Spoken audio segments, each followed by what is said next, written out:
What's good, YouTube? Let's get into the topic. I just finished the audiobook, The Gucci Mane Guide to Greatness. They do have a paperback and hard copy, but I only rock with audiobooks. This will be my fourth audiobook. I finished, it'll be The Gucci Mane Guide to Greatness. I did 50 Cent latest book, Charlemagne, Black Privilege, and also Rich Dad, Poor Dad. My thoughts on this book. This book is not like his original book that I didn't read, which is his autobiography, which is talk about, you know, him being from a dope boy going in and out of jail, things like that. The Guide to Greatness is pretty much it's for motivational purposes. You know what I'm saying? People who want to get out of their 9 to 5, or maybe beating themselves over the head with a great idea, but afraid to take that first step and leap out on faith. It definitely was showing a different side of Gucci Mane, about like he gave a lot of free game about like how he think as a CEO. One of the most important parts I like about the book, he go into detail about like not caring about being in the limelight. He don't care about being the first man up. Gucci Mane came in the game for money and to find a way to do it legally without having to worry about the people kicking in his door and going in and out of jail. And to that aspect, when you think about this day and age with everybody like materialistic and, you know, everybody doing everything for clout, you see people. I seen a video the other day on Twitter of a dude actually doing a TikTok video showing that he's a credit card scammer, showing about 15 cards he had, and he even showed the credit card machine he used to copy the codes and to imprint them into the card. Like, bro, like with his face wasn't covered or nothing. You know what I'm saying? Like that video like blew my mind, and it just shows that how much people desire attention or want people to have their eyes and ears, you know, on them and listening to them.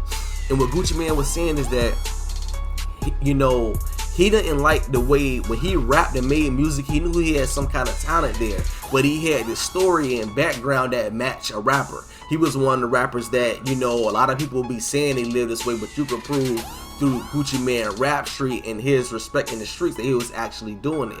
But the thing is that he said that he didn't like the way his voice sounded when he made music, but because he already had the love of the streets, it's like the streets forced him to make music. So because his whole goal was to be the CEO, so in the midst of him just making music, he said he always tried to find new talent, and he didn't just care about finding talent within his city or homeboys he grew up with. He would grab anybody, because at the end of the day, he don't mind making somebody else a star so he could fall back and make money as a CEO and do other things. That was his whole mindset. But he also name drops straight up, and he does this a lot, but he goes into detail and he pays homage to, like he says, like, I know that Eminem, the Jay-Z's, and the Nas's, these people take 2 or 3 years or even 5 years to produce an album. Like, they find certain producers and they go through hundreds of beats, and their verses are real complex and real thought out. Gucci Mane said, I never came in the game to be number one. I came in the game to get money. Like, rap is my hustle. So what he's saying is that basically he put out music, and he basically saying it straight up that he don't try to evolve with his sound. He puts out the same consistent product that his fan base like, and his fan base will do the work and do the chatter to make him be able to go from the corner blocks of Georgia to Atlanta to New York to California to being internationally known. He let his consistency and his fans do the work.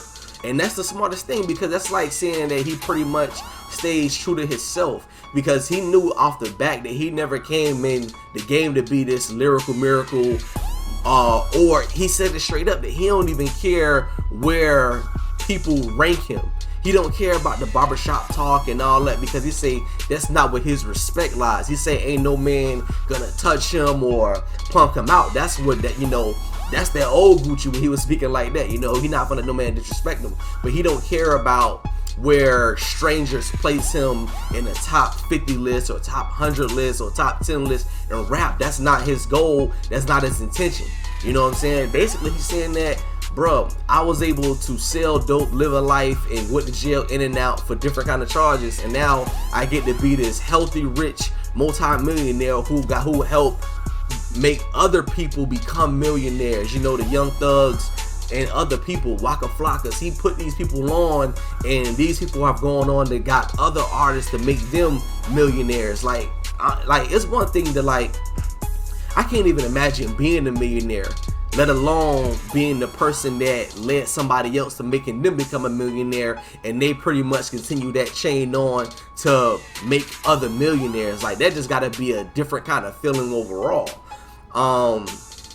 But like I said, man, he talks about like so many people have these great ideas, but they won't start them because they just afraid of what their local friends gonna think, the people at your current job or your current circle of friends. He was like, you'll be surprised that those same circle of friends, when you start making it, they won't even be there, because those ain't gonna even be the people that like your posts on Facebook for your podcast or share your content. He's like, you gotta think, he said you gotta put consistent content out and let it, and it'll just go by faith, because at the end of the day, he said people are consumers, and it's very true. You got to think about it like this. For instance, recently the Joe Budden podcast and them went on vacation. I think they took a 3-week vacation, and if you go onto their Instagram or their Twitter, their fans are like, bro, you taking too long. It's Monday, it's Wednesday, I need the Joe Budden, I need the podcast here. It's Saturday, where's the podcast? I know y'all on vacation, y'all warned us, but I need it. People need content. We're no longer in the age of, oh, it gotta be edited or sound or look like Universal Pictures or Paramount. In the first chapter of this book, Gucci Mane says it straight up. He say people are so worried about like the quality of how the music is mixed and mastered. He was like, people think that their first song and album gotta be made at like Hit Factory and produced by Timbaland and somebody. He was like, no, it don't. He say people don't care about the sound quality. They care about that the song is available to be downloaded, streamed, and played. He said that people are not gonna care that you made this music inside of your garage or a hole in your closet. And it's the truth, because we know for a fact that some of the biggest songs made to start somebody's career was made in their mama's house, in the closet. And like I said, back to the Joe Budden podcast thing, is that they couldn't even get them their fan base couldn't even give them a peaceful 3 weeks off after giving them a consistent full year of content, because people want content. People will be bored at their jobs or have a long commute to work. Maybe they're a truck driver or whatever, and they used to listening to your podcast or your content during their daily activity of, I go to the gym this day, and at this time I'm saving the podcast, or I'm saving your video, or I'm saving this person's mixtape for this session when I work out.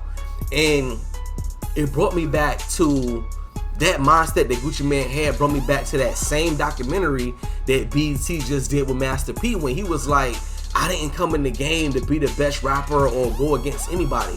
I was putting on my friends, my family, and finding new talent, but I kept a consistent product. The fan base, when in the No Limit Master P era, you know what I'm saying, it's like, I remember being on a school bus, and when you got the Ghetto D CD, the first thing you did was open it up to see the other 10 albums that are coming out next. Fiend, Mia X, Silk the Shocker, all this. That's the first thing you did, was look at the other 10 albums that's about to come out, because you knew that from the No Limit camp, you was getting a consistent product. No different than Lil Wayne when he was flooding us with music with the Squad mixtapes.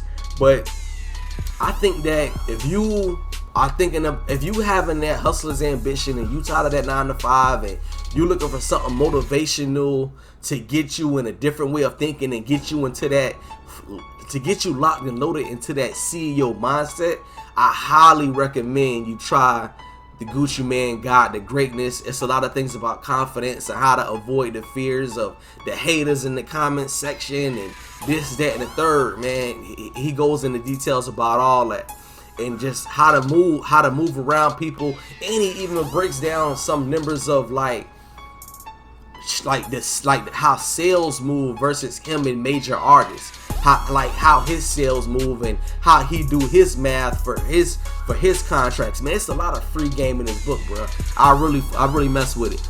I mean, like I said, I bought the audio book off of Google Books for like $13. If you never had Audible, you can get like a 7-day free trial, and you can download this book, where you could actually own the book as your first book through your trial on Audible. So there's multiple ways of getting it. You know, me being black, we definitely got to get out of that stigma of not being readers and all that. Now it's to the point where you ain't even got to physically read the book. You can actually listen to an audio book version. It's the new millennium, man. We got to get into it, get into these books, because it's knowledge and ways to move better, make this side income legally, get into stocks, trades, index funds, and things like that, and really get to this bag. And that's the movement I'm on. But let me know what y'all think in the comment section. If you go check the book out, let me know. If you already copied it, let me know. And on to the next video, man. I'm out. Have a good day, everybody.